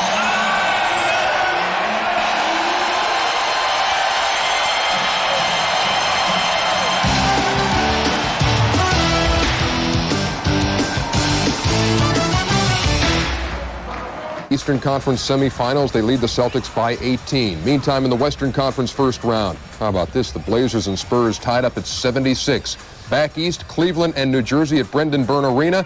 Let's go to some bonus coverage. From Brendan Byrne, Spencer Ross, Bill Raftery, the Cavs and the Nets. Out of 5. Brandon got it off. Oh, I thought he got away with a little push and got away with it indeed. You know, you talk about the offensive rebounds and defense of the Nets, though. On those long shots, you're going to get a lot of high ones, and it is tough to defend against. But the Nets are getting beat on that level of the game, and it's hurting them. And Petro wins that loose ball beautifully. Coleman able to save it. Wow. That's why you gave up coaching. Okay, here's Coleman, and he is fouled. Here at the Meadowlands, 6:29 remaining in this fourth quarter. Spencer Ross, Bill Raftery with you. We have an 83-77 lead for the Cavaliers, and we have a timeout called. Coleman with a big three-pointer to cut the net deficit down to 6. Pivotal game 3 of that series. That's bonus coverage. The Cavs with an 83-77 lead over the New Jersey Nets. The winner takes a 2-1 lead as they play at Brendan Byrne Arena. Meantime, the Portland Trail Blazers and the San Antonio Spurs at Hemisphere Arena. They are late in the third period. About a minute to play. Portland with a 79-76 lead. Let's go to bonus coverage there with Bill Schonely and Steve Jones. Illegal defense on Portland. That's their first warning. That was Rod Strickland. Let's pause for station identification. This is the Portland Trail Blazers television network.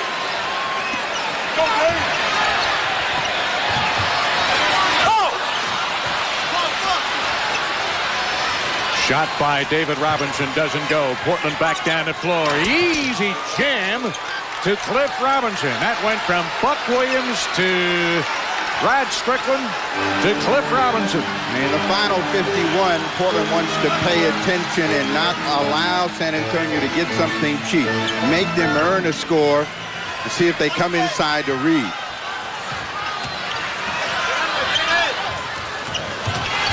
Portland leading 81-76. Third period winding down. David Robinson, offensive rebound. He draws a whistle and a foul underneath. That's going to be on Jerome Kersey. They got Willie Anderson to take a tough baiting shot, Terry Cummings almost tipped it in, and that's what allowed David Robinson to come back in for that third effort. Quick update, another ball game's being played tonight. Cleveland Cavaliers, who started slowly, finally gotten on top of New Jersey, 83-77, about 7 minutes left in the fourth, and Boston down big to the Hornets. The Hornets trying to sting them out, 88-70 at the end of three. The Hornets on top. Terry Porter checks back into the Blazer lineup. Buck Williams will sit down. David Robinson at the line is a total of 20 points in the ball game. Portland had a 3-point lead at the end of one. The game was tied at the break at 53.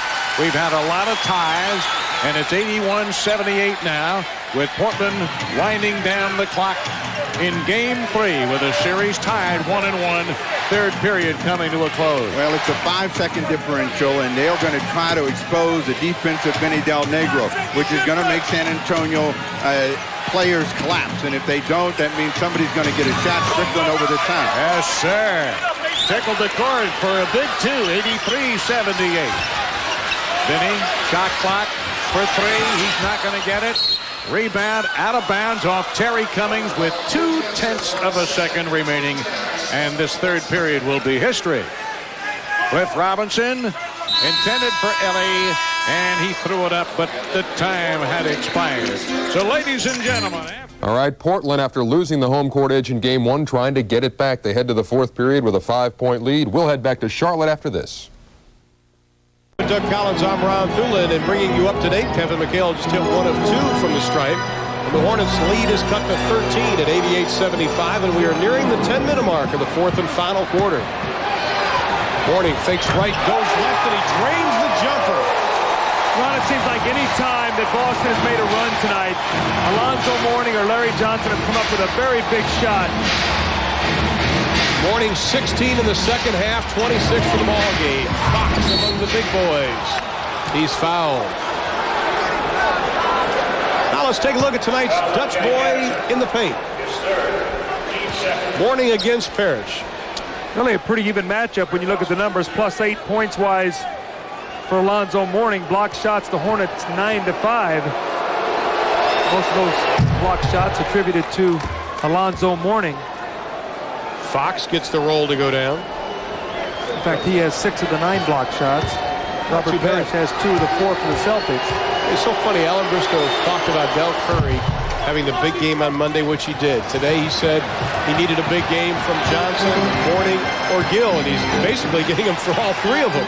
Right now, what Boston's going to have to do, they're going to have to stop them defensively. They cannot keep trading baskets. Starting to work against the clock. 9.5 minutes to go, down 13. Shot clock inside of 10.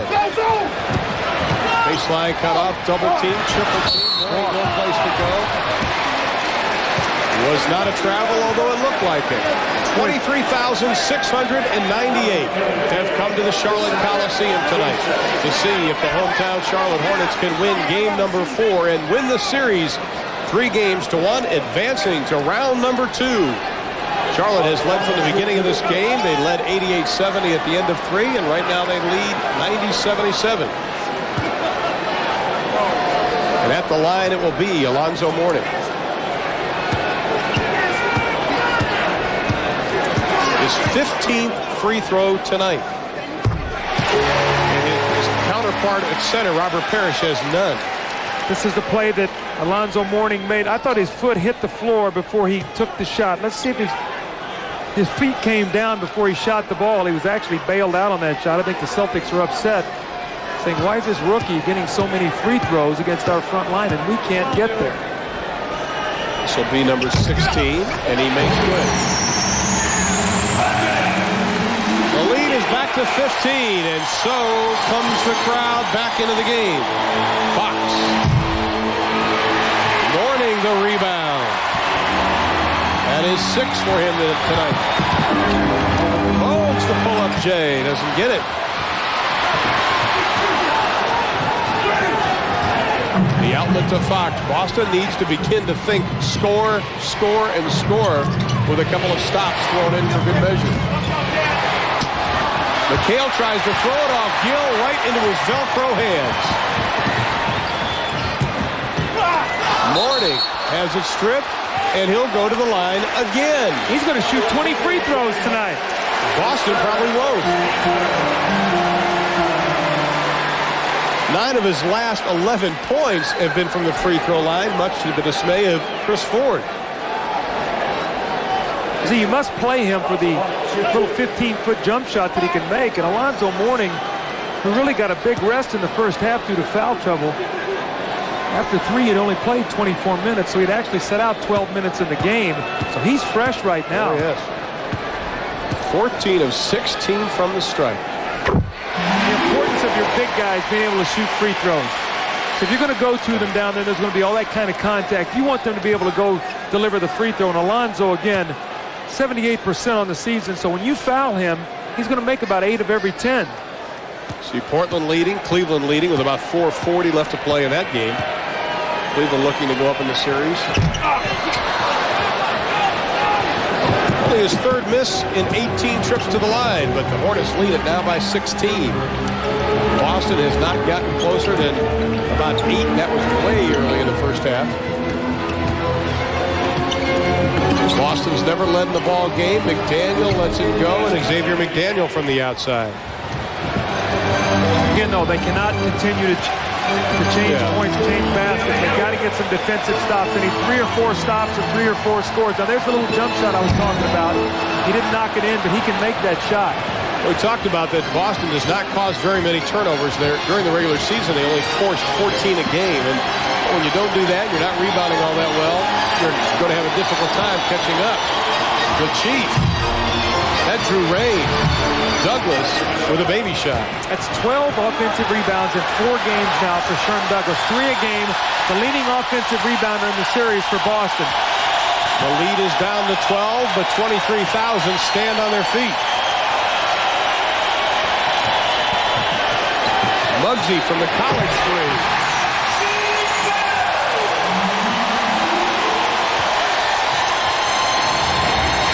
The first point by somebody other than Alonzo Mourning here in the 4th. Harris loses the handle. Douglas baseline, no place to go. Gets it to Fox, who makes good. Rick Fox is playing well tonight. He's giving him a nice game off the bench, a good lift. Very aggressive around the basket, got to the free throw line, made some nice shots. He has 10 for the game, the lead back up to 12.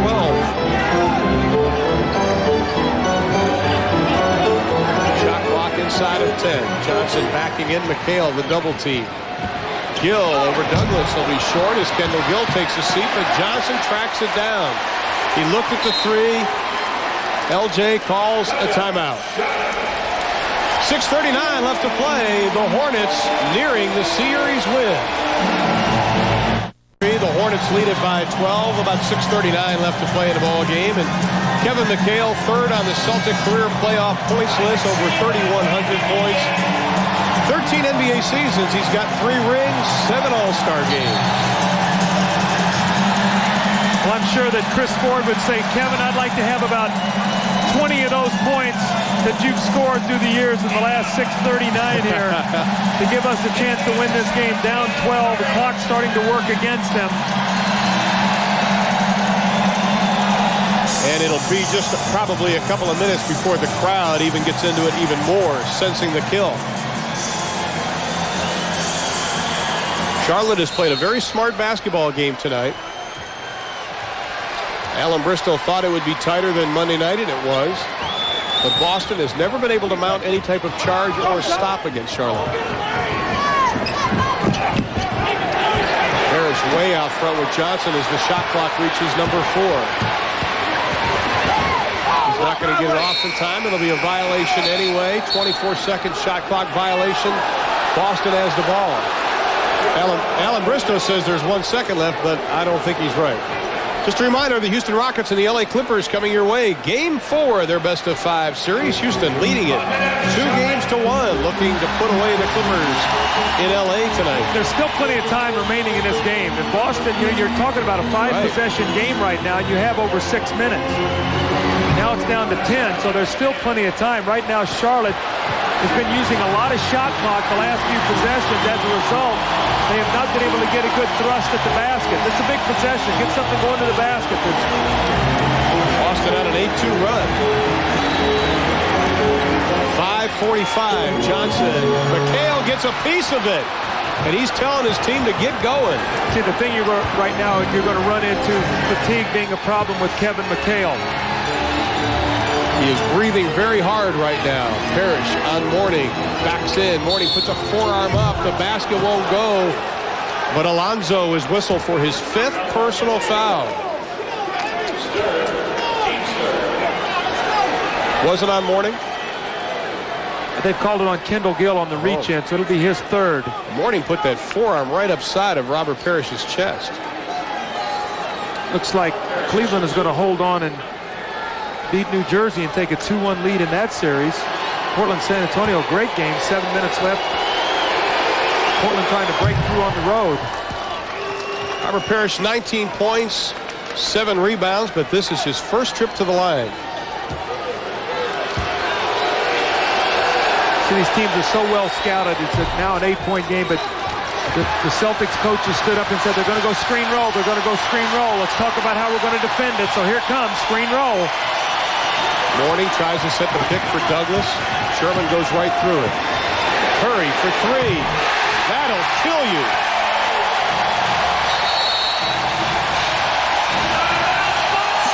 An uncontested 3 by Del Curry.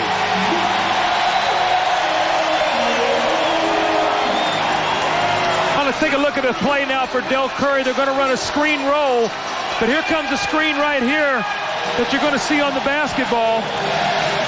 One screen for Curry on the baseline. Rick Fox and McDaniel get messed up here right there. They get confused. So Curry, who's a great three-point shooter, comes off. There's the head-hunting screen by Larry Johnson, and after you get it down to 8, the three-point shot, and although he's been very quiet, that just might have been the shot to break the Celtic spirit. He has 7. The Charlotte Hornets only 2 of 3 from three-point land, but both were really big. Of course, Tony Bennett here hitting the 3 near the end of the 3rd quarter, and then Del Curry hitting this one. So the lead goes from 8 to 11 with the flick of a wrist of Del Curry, and the pressure continues by Charlotte. McHale still in the ball game. He's joined by Fox, McDaniel, Parrish, and Douglas. Mourning. Parrish with the high arcer. That'll teach the pupils something. Interestingly enough, now, Ron, Kendall Gill will be playing point guard. They have taken Muggsy Bogues out of the game. Now, the reason is they've got a better shooter in Curry, so if they double team, look for Curry to be the one to get the shot out of the double team. 9 on the shot clock. Charlotte has it as Gamble comes into the lineup. And they'll take Rick Fox out. See, if they go into the post to Larry Johnson in the morning, there's any kind of double team, instead of Muggsy Bogues shooting the jumper, it'll either be Gill or Del Curry. Gill pushes in to Douglas. Well, go Mourning with the return. My goodness. 31 points for Alonzo Mourning. McDaniel quiets the crowd. What a return by Alonzo Mourning. Parrish was in pretty good position, and Mourning just took it away from him, and all in one motion just went up and dunked the ball. 4 minutes left in the ball game.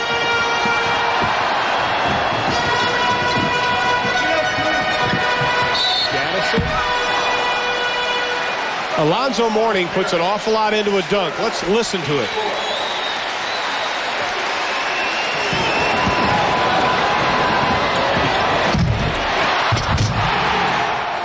Thud. Alonzo Mourning, 31 points, has 7 rebounds.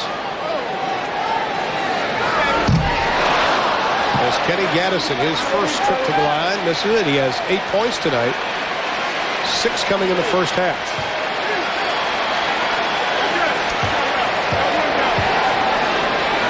Gaddison, the 6th-year pro out of Old Dominion. Second one way off the mark. And the lead is 9. Still a lot of time remaining. 3:51. See, Gaddison has to be on the floor because they need his size. He's got the big front line, but he's a bad free throw shooter. The worst on the team at 60%. So look for them to foul him if he's going to stay on the floor. Sherman Douglas snuck right behind Gaddison. The Still plenty of time, Ron. I know I keep hyping this, but you're talking about 3.5 minutes in a 7-point game.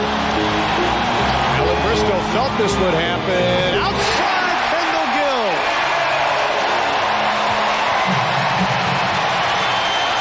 His first field goal since the first half.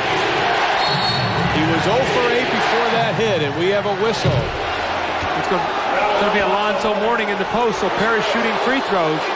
Cleveland has defeated New Jersey 93-84, and the Cavs now lead that best of 5 series 2 games to 1. Bogues will come into the lineup.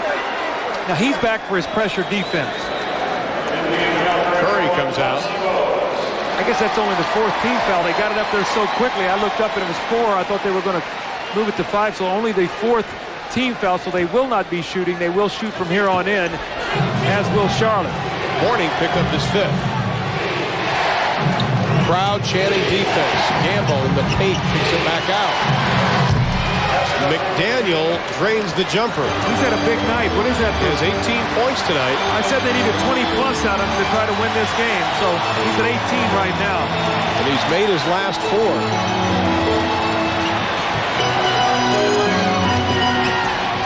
Gill over McHale, short. Kevin may have gotten a piece of it. I don't know if that ball hit the rim and if there was any possession. I don't think it hit anything. Xavier McDaniel said the shot clock should not recycle. Now they're putting it down at 17. Danny Crawford saying 24. They're saying 7. Yes, that's a big play. See, this ball does not hit the rim.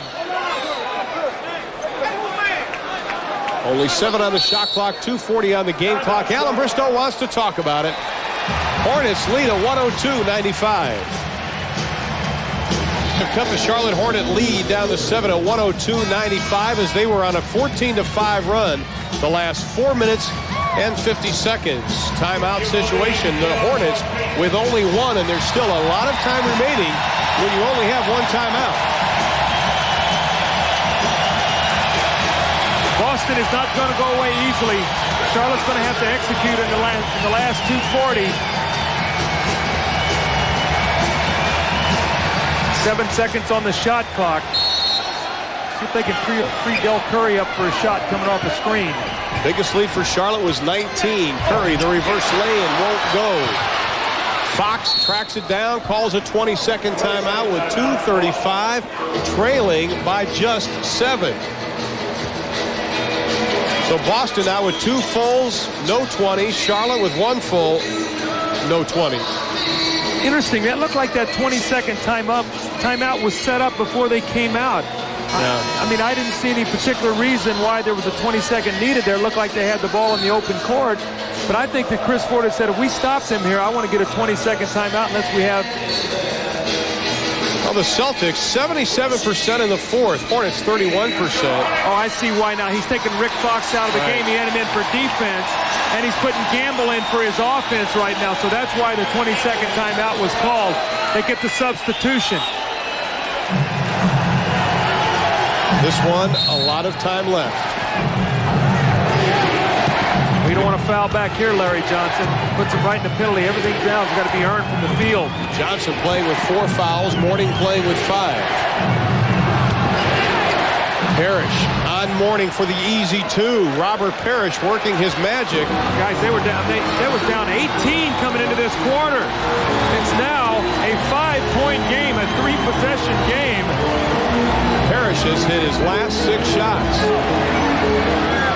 McHale with the double team to Gaddison. Got to shoot it. Bogues hands it off. They look out of control right now. And with 1 on the shot clock, they'll have the ball. See, Kenny Gaddison is not a good free throw shooter. 60%, so they're going to have to get this ball in quickly and get a shot up. Where you see the inexperience right now, the Charlotte team starting to surface. And he can't call a timeout. He only has 1 left. At the buzzer, Larry Johnson, no. Didn't hit the rim. You have to hit the rim. And Boston has the ball with a chance to cut it down to at least 2, maybe even, or cut it by 2, maybe even 3. See, the importance right now is Charlotte does not want to foul because you do not want to stop the clock and allow them to score. The crowd is standing. working across on Bogue. Going right to Robert Parrish. Morning playing with 5. Gamble with the left hand. Oh my, a running left hand hook. His first field goal since the first half, and it's 102-99.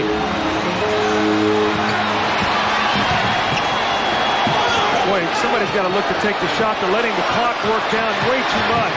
That's not how they built up their lead. Uh-oh. Bogues with 2, doesn't get it. Morning keeps it alive into the hands of McDaniel. The Celtics on the break. Gamble. It goes. Oh my goodness, do you believe this? A 1-point game. And Joe Klein up waving the towel for the Celtics. See, the clock is working too much against them, Ron. They're waiting for the last second to try to get their shot against the clock. It'll go back to Boston, and Sherman Douglas has a chance to give Boston the lead. He does. Are you kidding me? I do not believe this. What a comeback by the Boston Celtics. They lead it 103-102 on a 10-0 run. My goodness. We kept saying, Doug, since the third quarter that there's a lot of time left, and there was. We're going to keep it right here on the final timeout by Charlotte. They are out of timeouts. Boston has 2. Charlotte has scored 14 points in this period. Boston 33. After 70 points at the end of the third quarter, they've been outscored 33-14. Again, the spinning move, and Sherman Douglas comes over to double team to give help. He kicks it loose, and he's going to go in for the score to put Boston into the lead. Is that for the first time all night? First time. First lead of the night for the Celtics. Ron, you and I were talking at the 6:34 mark, and I said, you know what? Let's not talk about this Kevin McHale farewell too soon because there's still so much time. And I think you can see that we talked about the Celtic pride. They're not going to go away early or easy. And Charlotte has allowed themselves in this series of plays, Ron, to get too conservative on offense. Right. And the clock is wound down, and they're working against the clock. There's have to be at least 3 or 4 possessions here where they've not been able to get a good shot off. Okay, Doug, let's talk strategy now. You have an 18.7 difference between the shot and the game clock. You're trying, obviously, for the 2-for-1. You got to get a good play. You got to get a good shot, number 1. But you'd like to put yourself in a 2-for-1 situation. Get the ball, get something going to the basket. Both teams in the penalty, so you shoot free throws. Charlotte has no timeouts left, which could be a real factor, because if they don't score, and Boston does, now they must go link to the floor. They cannot call timeout. This is a critical possession. Clippers in Houston coming next on TNT, but we still have 39 plus to go. Gill has an opening, stops, pops, it'll be long off the mark. Boston has it! Morning, stay on Parrish. You don't want to foul. You do not want to foul. There's 7-second differential. You do not want to foul.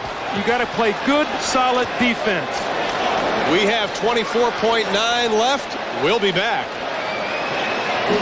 Boston has 3 seconds to get it across the timeline once they get it in bounds, and they do. Got to get it ahead. Violation. That's a violation. That's a violation. That is a good call by Bob Delaney. Chris Ford doesn't like it, but it was a good call.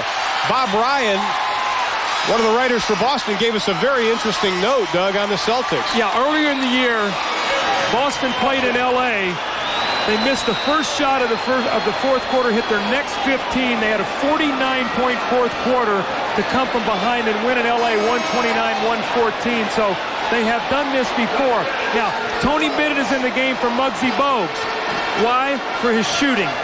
If they double team, then he's going to have to take the shot. Now, the question is, will he pull the trigger being a rookie? That's the most important question. And if he does, will he pull it with confidence?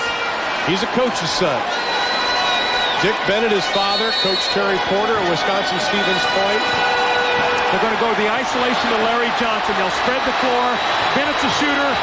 Curry's a shooter. Offensive rebounds could be a factor here in this sequence. Celtics lead it by 1. Johnson spinning. Goes up. The double pump. It doesn't go. Mourning had it. Lost it.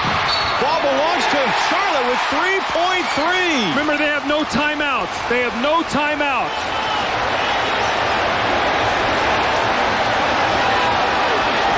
Everybody is standing. This is for the win and the series.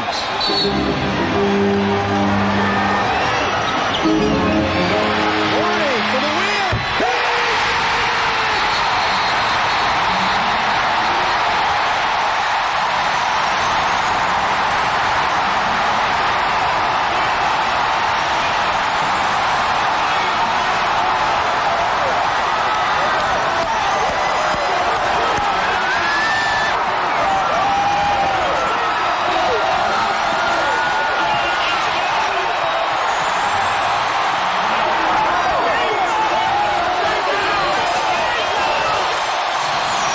There is still 0.4 of a second left in this game.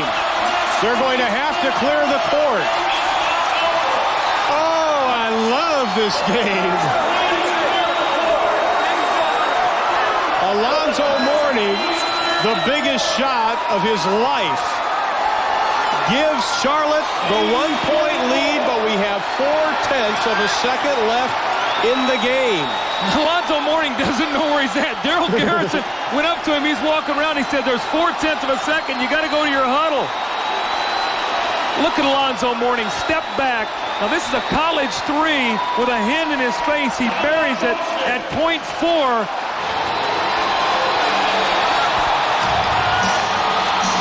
What presence of mind by the rookie to square it up and let it go. The biggest shot in Charlotte basketball history. North Carolina is rocking right now, but... Ron, let me point something out here. Remember now, if it were 0.3, the only thing you could get is a lob. So with 0.4, you can throw it in, get a catch, and a shot. So they do not have to throw it and get a lob. If you can catch it and get a quick shot, we did the Portland-Phoenix game where there was 0.5. The ball went off the basket, hit the floor. Barkley picked it up and in one motion banked it and won the game.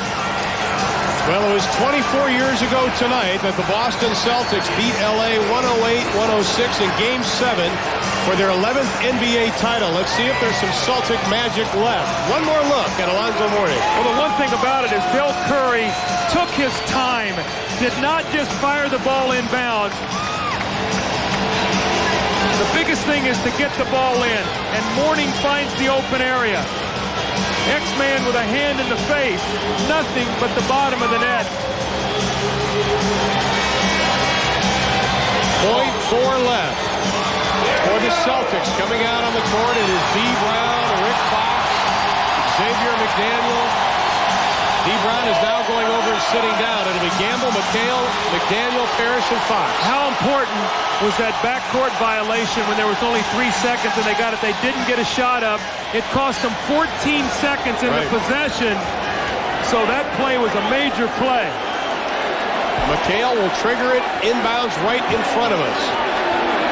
Charlotte out of timeouts. Gamble on the far side, standing right in front of the Celtic bench. Fox is deep. D. Brown has now come in. They've taken Parrish out. D. Brown! The lob to Brown! Oh, he doesn't get it! The ball was touched! That ball was touched, Ron! It's the same play they ran in Game 2. That ball was touched! And Chris Ford is absolutely livid. We got to see that again. That ball looked like it was touched. We will look at it again, but the officials are not going to change their mind. The Charlotte Hornets have become the first of the recent expansion teams to win. Look at Kevin McHale. Is this the way his career is going to end? An NBA playoff series. 104-103 is the final. But boy, what a controversial ending. Jaminski, the big hug for McHale. Look at the respect of Alonzo Mourning with Kevin McHale. Ron, see if this ball was touched.